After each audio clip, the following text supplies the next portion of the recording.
So I'm a product manager at Google, and I've been working on our Open Service Broker and Service Catalog projects. We're working, as Brendan said, very close cooperation with Red Hat and some other partners on this. So before I get started, first off, how many people know about the Open Service Broker API? Are you familiar with it at all? Okay, 0. All right. So what I'll do is give a little background on what this is and how it works, and then I'll turn it over to Paul, who'll do a demo. Actually, we're small enough, I think we can do questions as we go along, too. So if you have questions, feel free to shout them out.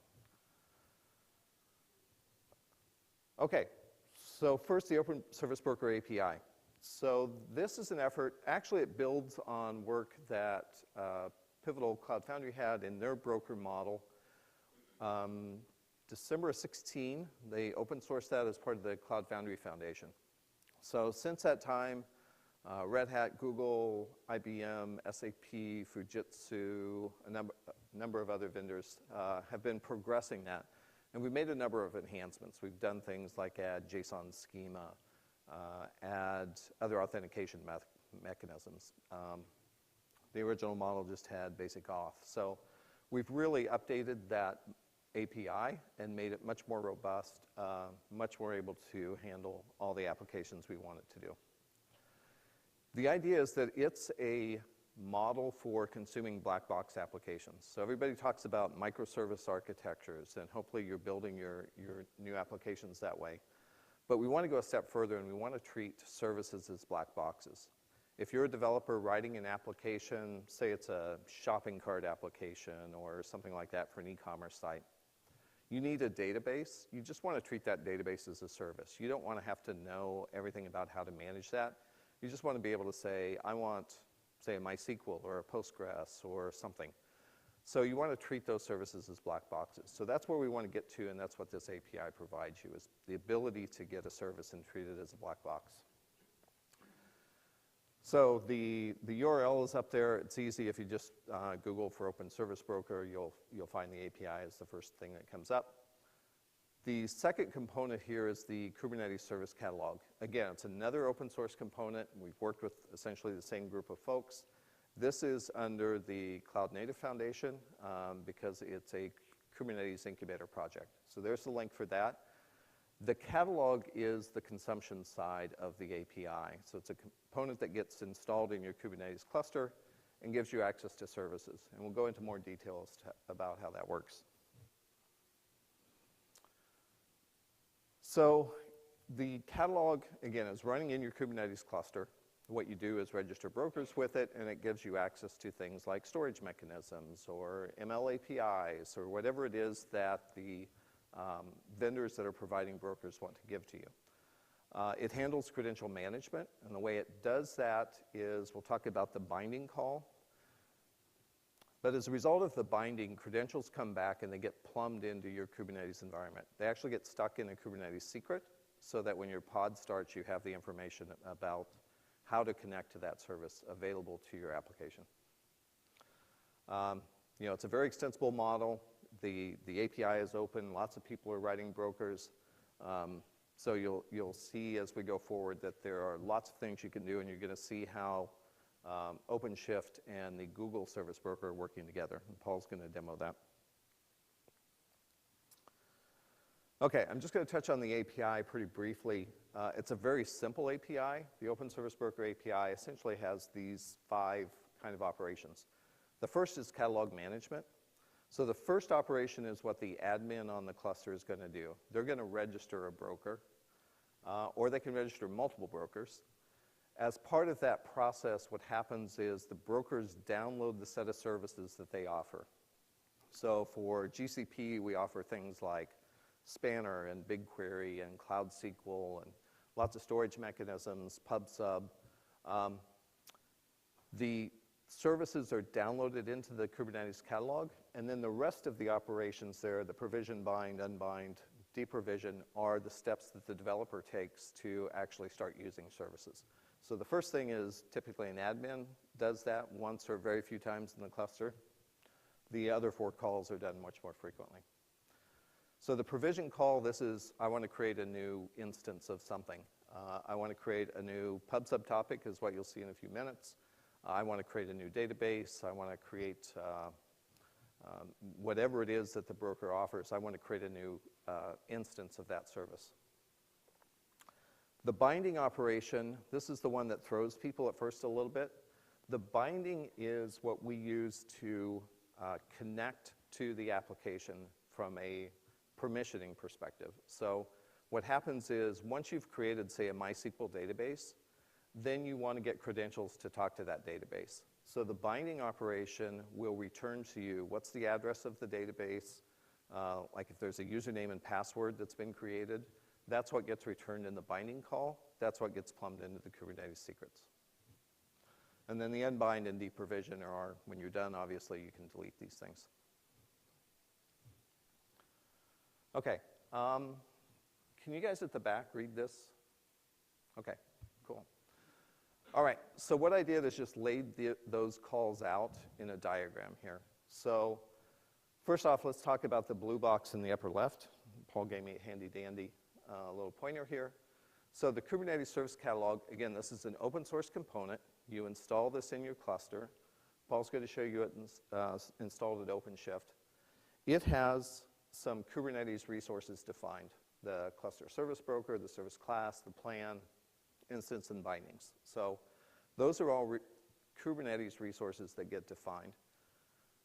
So again, administrative actions, somebody setting up the cluster is going to connect to a service broker. So they're going to say, what's the URL for the broker? What are the credentials I use to talk to the broker?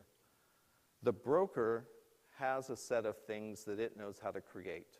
And it's up to the broker developer to decide what those things are it's going to offer and how it's going to instantiate those things. So again, with the GCP broker, we offer a bunch of storage services. That's what I've shown here. We're going to continue to add more and more things to it as we go forward.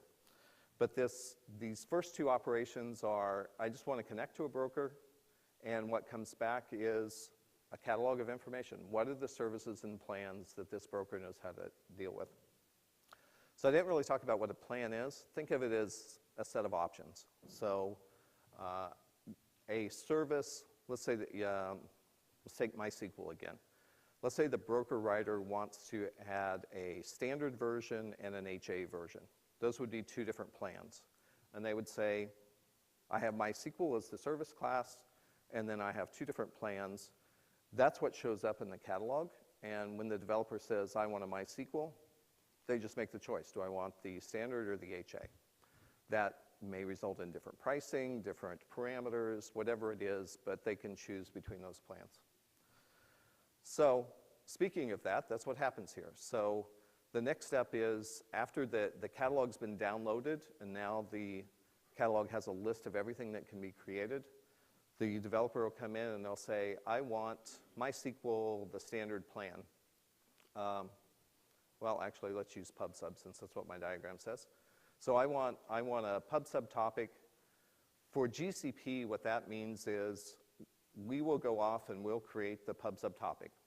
So that's all we do at that point. That information gets returned back to the catalog here in step 5. So now the PubSub topic exists. Then the binding operation takes place, step 6 here. And for GCP, what that means is this is where we set the IAM permissions. So in step 6, you're going to talk to the broker again. You're going to say, I want to bind to that PubSub topic I just created. I want to use service account foo.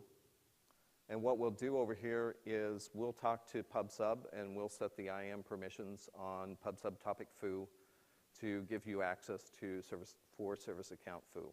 So that's essentially what we're doing in the binding call for GCP. What gets returned here then is the private key for that service account and the information to talk to that PubSub topic. So again, we're just returning the name of the topic and the service account binding information.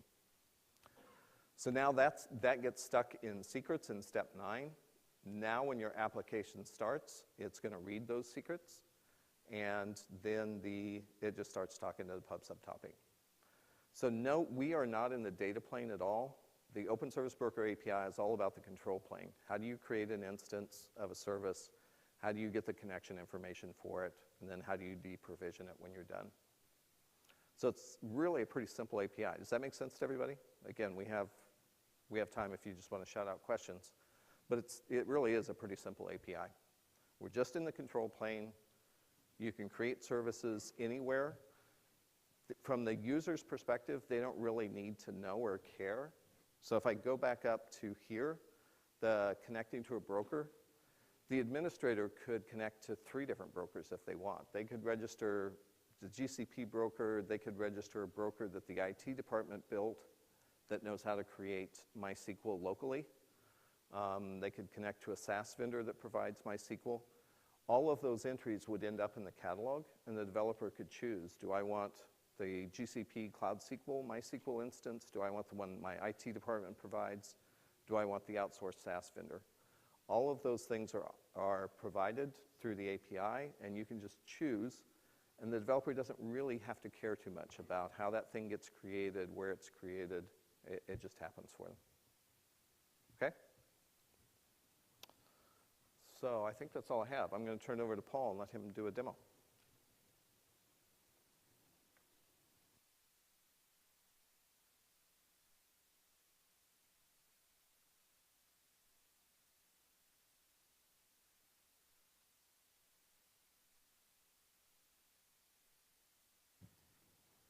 Can folks hear me? Okay, great.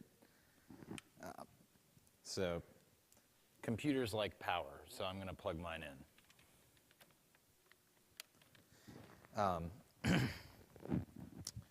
So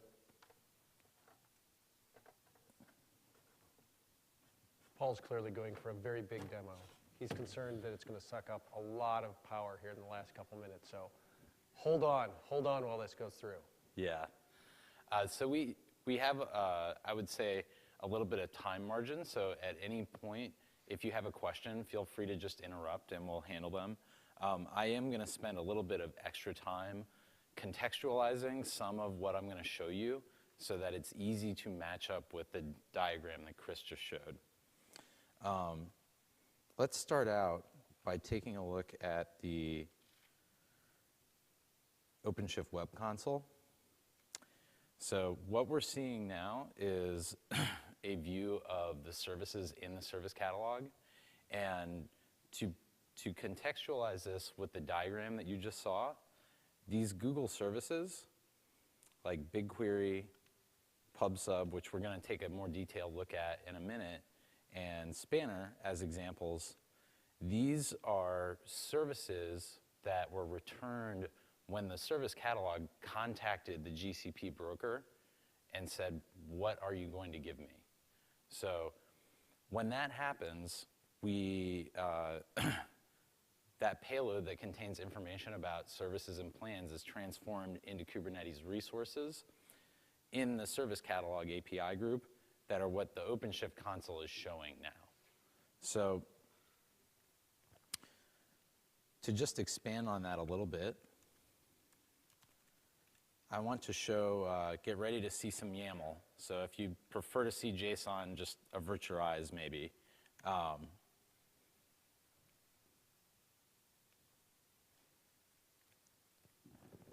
I've done the wrong thing, but that's all right. That'll happen.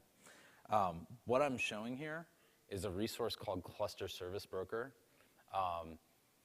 Just to gauge before I go further, can I get a show of hands, like how many people feel comfortable with the concepts of basically what a Kubernetes API resource is in terms of spec and status? All right, I see a couple hands. So just to orient what we're seeing here, this API resource is what programs the service catalog to talk to the GCP broker. So this Cluster Service Broker resource represents a user's intent that the catalog should reach out to that broker, see what services it offers, and populate the catalog with those services. To just get a little technical, since we do have some time, it's a pretty simple object to understand. The fundamental parts of these objects that we're going to take a look at today are really just two of them. One is called the spec, which you can see here. And the spec is the part of this resource that represents a user's intent. The way that Kubernetes APIs work is they're eventually consistent. So the idea is that the system will converge on what is in the spec. Information about where that convergence is lives in the status part of the resource. Okay, so spec is what I want, status is what I've got. And in this case, we can see that this array of conditions here in the bottom says that basically this means that the service catalog was able to talk to this broker and successfully fetch its payload of services and plans, transform them into the Kubernetes resource that populate that catalog view that we're going to go back to in a minute, and everything's good. So I like it when everything's good. Let's take a deeper look at one of these services. So when I want to provision an instance of one of these services, since we're going to be talking about PubSub, let's use that as our canonical example. The service here is that you can get a PubSub topic. When I want to use that service, I provision an instance of it, and that gives me a particular PubSub topic that I can use.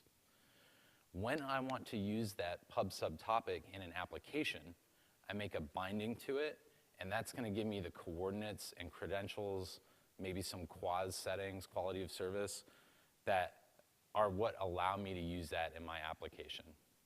So because I like to live dangerously, I'm going to do a live demo now, and we're going to make a new PubSub topic.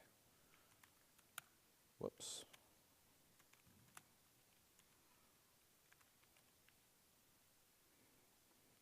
All right, so instead of doing this through the UI, I've just used a YAML file. And the reason that I did that is that everything that I'm showing you here today, you should be able to go home or go back to the office this afternoon and reproduce yourself. There are links in these slides that will take you to the Git repo where the application code lives that we're going to take a look at, and will guide you to the Service Catalog installer by Google, which is what we use to add the cluster service broker resource that we just looked at that programs the catalog to talk to the GCP broker. So let's take a look back in the OpenShift console at what this looks like.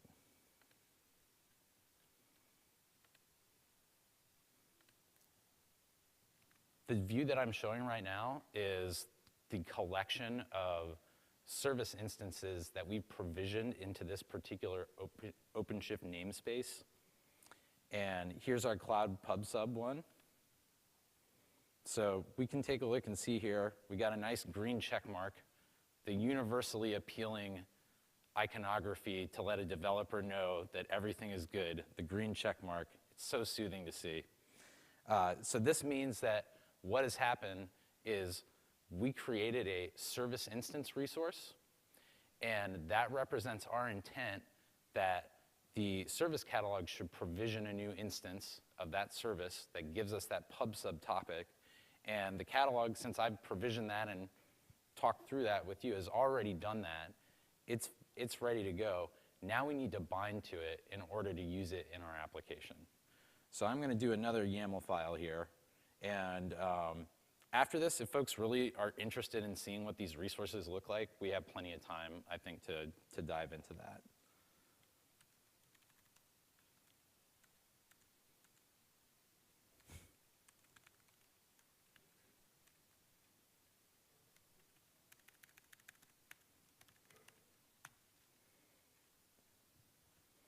Okay, so you can see here in the lower right-hand part of the screen that there's now a binding associated with the service instance. And what's happening right now is that the catalog's already talked to the broker and said, I need to do a binding. And I'm pretty sure for PubSub, exactly what that means is that it's going to create a new service account, a new PubSub subscription, and it's going to return information about how how we need to invoke basically that binding in our application. So let's see, this is probably the most lengthy part of the process. So while that runs, let me just prove to you that this actually did what we said it did and demonstrate that we've got a pub subtopic that we can see in the Google Cloud Platform web console that corresponds to the service instance that we've created.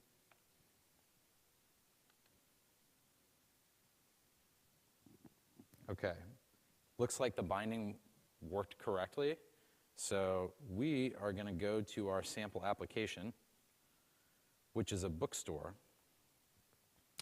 I think actually before I do this, I'm going to live even more dangerously and bounce this deployment that deployed that application just to make sure I'm using the most recent stuff.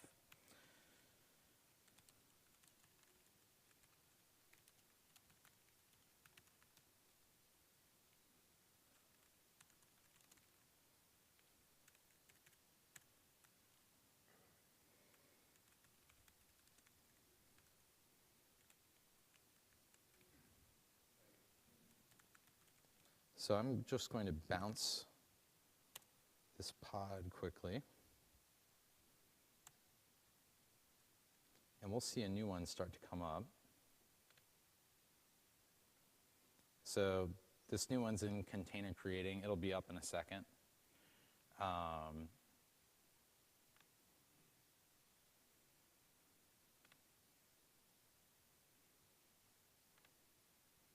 All right, this is expected for this point.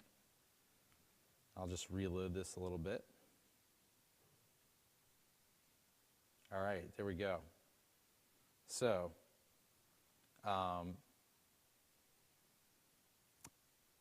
like math, so let's do math as hard. So I'm going to purchase this book, and what happens when I do that is that this application is going to put a new message on the pub subtopic saying that that happened. And let's see here.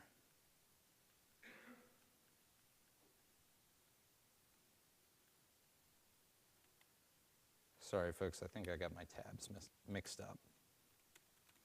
So if we use the gcloud command line interface, we can see the messages that are in this pub subtopic. And that is my proof of life that the demo actually worked. So there we go. We've got user 1, purchase book, and then the coordinates for the book. So we just went from nothing to we've got a pub subtopic that I want to highlight here what we actually didn't see, but we got it at the end. We didn't see anything about exactly what happened to provision this. Like, it is the blackest of black boxes because I personally have no idea. Like, I already know too much about procurement processes and different ticketing flows that I've used throughout the years of my career. I'm quite happy to just click and have something materialize that I can then use without having to know a lot about what happened to do that for me. So that's basically the end of the demo. As I promised, we do have some links to recreate this demo yourself. I think the beta is public now, so you should just be able to join the beta if you have a Google Cloud account. And I think now there's time for questions if anybody has some.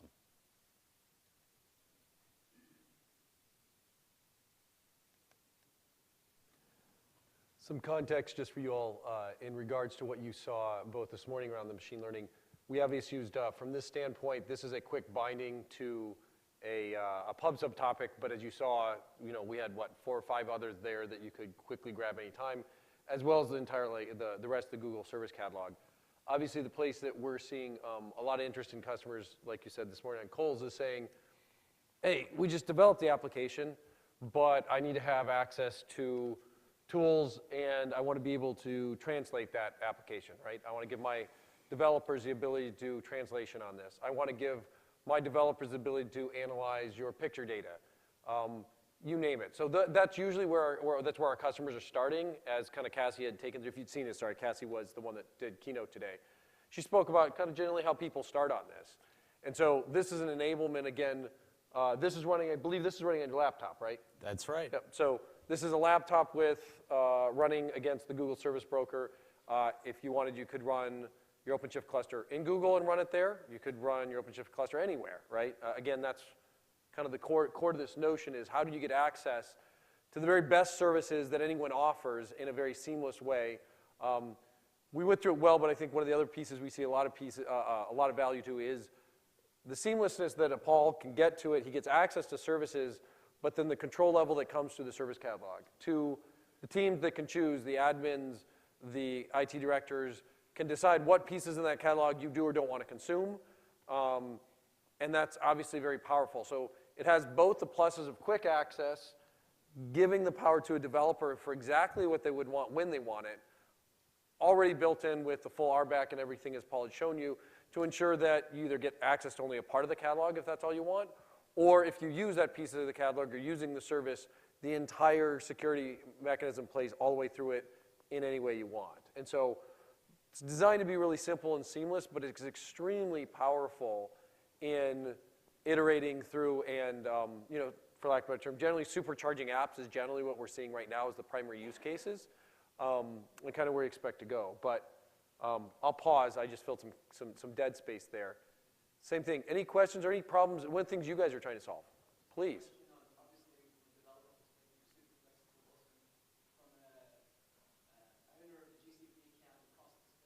Sure.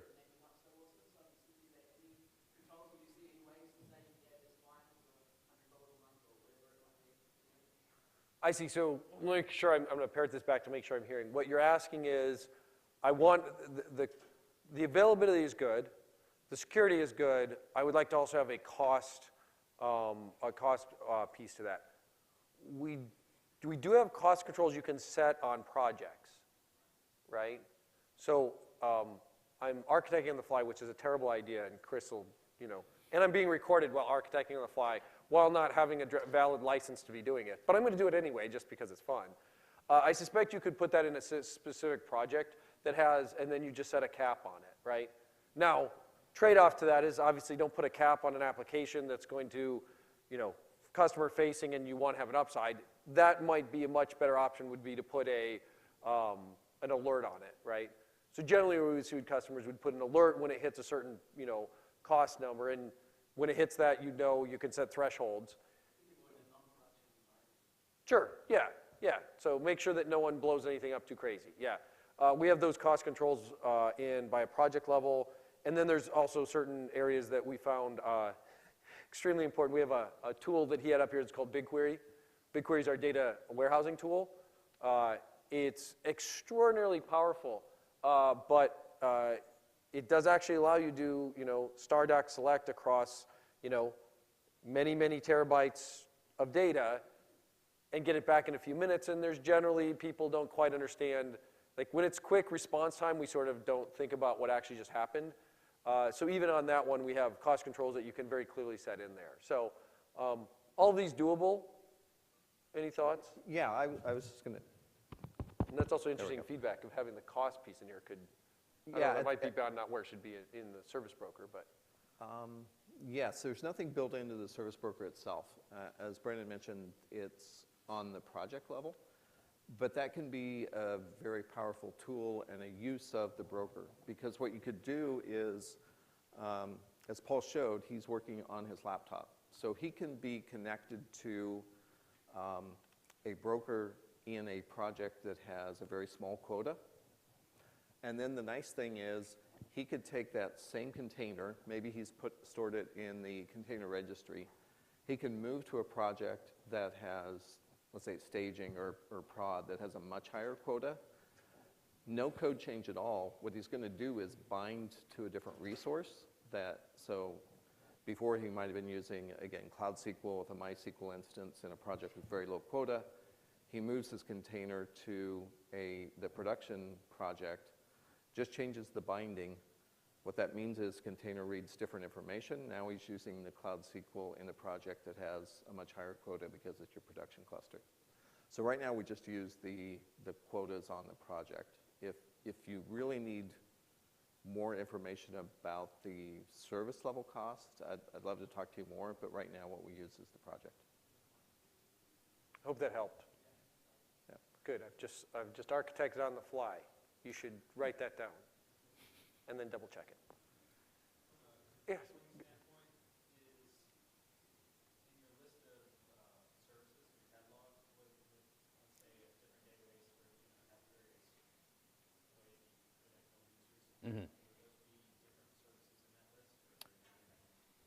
So that's a really good question.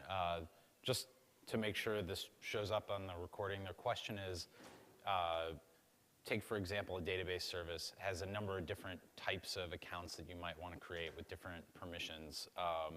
And the question is, would those be different services? The short answer is that there's a number of ways to slice and dice things.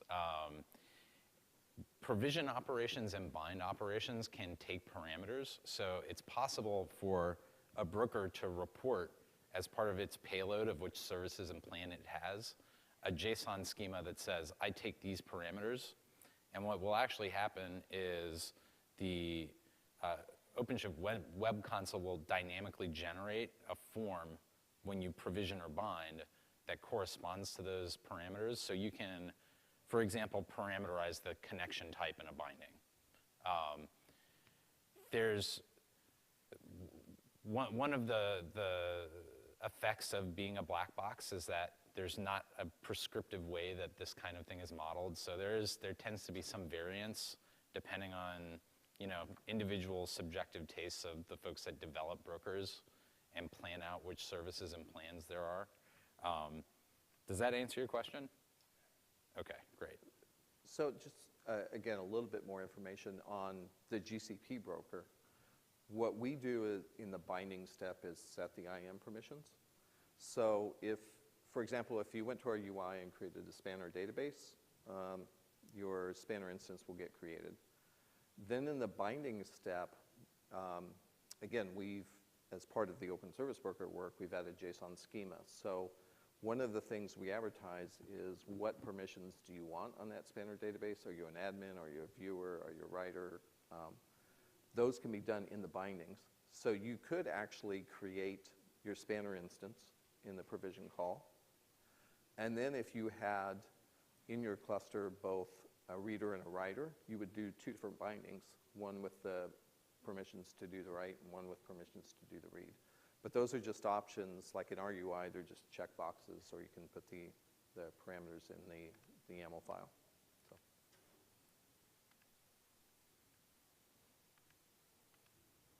Since we do have a few minutes, I'm going to try to do an unbind. And Do it. Or do it quickly. I'm going to do it. Okay. Hit the red button. The opposite of the green check is the red button. That's right, yeah. The red X and the green check are a symmetric pair. So what I'm going to show after that completes is that we're going to see, I'll do the unbind and deprovision, and that pub subtopic's going to go away, which I think will just squeeze into the amount of time that we have remaining. But that will take a little while, so let's continue if there are any questions. See a question over there? Thought I saw a hand go up. Okay. Perfect. On how the user accounts work together, is this assuming that you have all your IAM permissions set correctly with Google? And does that show up when you go to the catalog, say they can't access the query, they can't access spanner, something like that? It does assume that the IAM permissions are set up correctly, and part of what the installer tool for the broker does is it makes sure that those are set up correctly and that the APIs are enabled on the Google Cloud side. And that's assuming you're matching your whatever users you have locally to Google users. So what you need to do is set up a service account to talk to Google, to your project, right? That service account then has permissions to create these resources. And so there's that service account, and then you decide what service accounts you're going to use to do the bindings. In fact, one of the service classes we offer is create new service accounts in GCP. Our plans also allow you to create service accounts on the fly. When you create, you could say, I want to create a spanner database and create a new service account just for that spanner database. So that's all done within the project, and that's the level of permissioning we have at this point is project specific. So we're looking at how we add more fine-grained controls on that, but right now it's really at the project level.